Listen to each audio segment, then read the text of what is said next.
Look at some news. So this is pretty interesting, and I guess I should have seen this coming.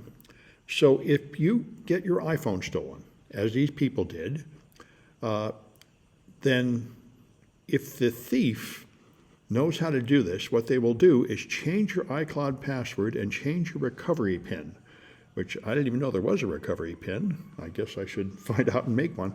But the point is, after they do that, you can't get your data back from Apple, even though they've got it. Even if you can legally prove they stole your phone, and they say people get nothing but just a hard no from Apple with no explanation, and they're very upset about this. However, Apple has not explained this, but I can guess what's going on because of the FBI issue that came out a few years ago. There was a terrorist down in Southern California that blew up a building or something, shot some people, did some kind of violence, and then died. And they had that terrorist phone. They wanted to get in the phone, and the FBI went to Apple, and Apple said, no, we can't get in the phone. That's the whole point. It's end-to-end encrypted. The only way to get in is to know the real login from that person that's dead. And they said in order to get in, we would have to write a hacking tool that doesn't exist. And I think the same issue is true here. If somebody steals your phone and they get in your iCloud account and they change everything, then I don't think Apple could possibly let you in without building a hacking tool that would also let the police in. And then they get a flood of police requests, and that would contradict their privacy idea.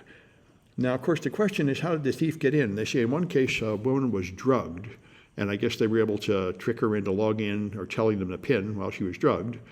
So perhaps this isn't that common.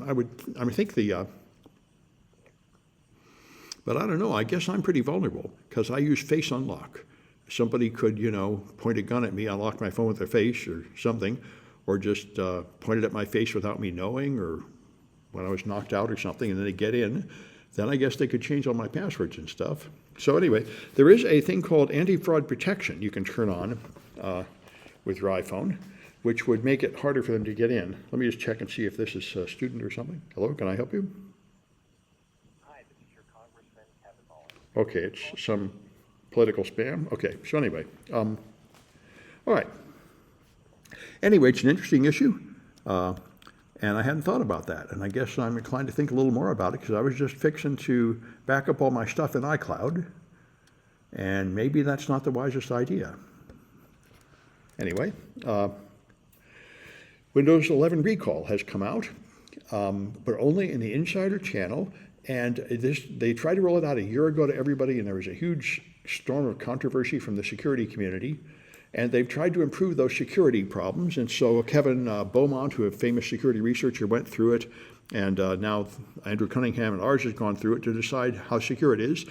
And the answer is it's more secure than before, but the problem is they say it will use biometric authentication for Windows Hello, but that's only true for the initial setup. After you set it up, anybody can get in if they log in with a PIN. And Recall still does what it did before. It takes screenshots of everything you do and does optical character recognition and stores them in a local file. Now, the local file used to not be encrypted, but now it is encrypted. And you can only turn it on a drive that's also encrypted. So Microsoft's point is they would have to be able to log into your system. So Kevin Beaumont made a useful list of people who should probably not use this. And let me see if I can find that. They just quote his list here because it's a good one. And the question is your threat modeling. And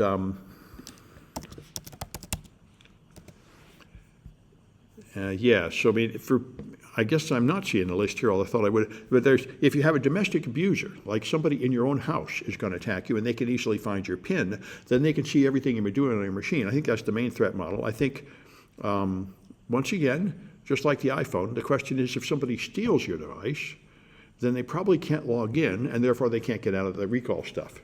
The next thing, cannot fix with Windows updates. Well, I'm not sure what Windows Update would fix. I mean, I'm sure you could change it with Windows Update, but the point is the original design was considered so dangerous that there was a huge scandal and Microsoft pulled it back. The new design, they made some attempt to add more encryption and security features to it. So the main one being that now it's opt-in. The previous one was opt-out. Everybody would have it on by default. And but their end conclusion here is that probably very few people will actually turn this on. which I think is true. This is very much like Apple Intelligence, which has rolled out. I think I supposedly have it on one of my devices, but it hasn't seemed to do anything yet. And this is part of the big tech issue right now, which is everybody has spent years and billions developing these AI things, and they haven't really made anything that everybody loves. I sort of like the coding assistants and the search engine summaries in Google. Those are pretty nice. But overall, there's a huge investment and there's an enormous lack of a product to justify it. Like Microsoft thought they could get everybody to pay for new Windows hardware, to get Windows hardware that could run Microsoft AI, local AI to help you. And Apple did the same thing. You had to get a special new phone to run Apple Intelligence. And yet both of them, the AI doesn't really do anything very valuable. Most people say it's not even worth turning on. So this is a huge issue in tech. Everybody's developed this AI, but so far they haven't really made a killer app that everybody's going to use every day and say, boy, I'm glad to pay more extra to get this great feature. So this is pretty impressive, serious anti-science. As you know, we're now ruled by a Nazi regime, and they have a anti-vaccine running the health service. And so this is what comes of it. There's a district with huge low vaccination rate where measles is spreading. So the doctor gets measles and continues treating patients while he's infectious with measles and posts videos showing this off. So this is real 19th century stuff, going back before we understood the germ theory of disease, which I must say RFK is not very long on the germ theory of disease either. I don't think he believes that HIV causes AIDS and so on. We really are, that's what Trump wanted to do, is move back to the 1890s. I think these people want to go back to the 1790s, and RFK is trying to end fluoride in the water, and he disapproves of pasteurized milk. So we'll see how much we want to go back to an earlier time when diseases were not controlled by science, since the ruling regime does not approve or believe in science.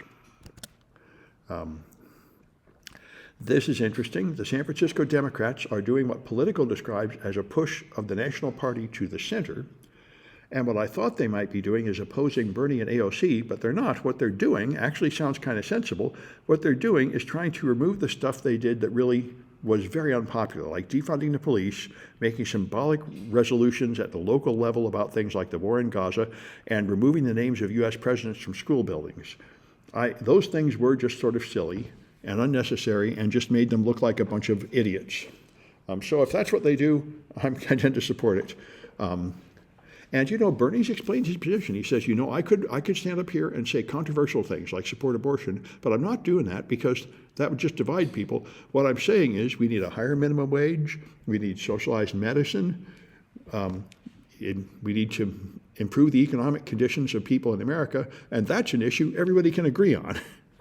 So there's no need to go over to this stuff that's far from the middle that a bunch of people won't agree on. The most important stuff that really affects you, we do agree on. So I think Bernie is very wise.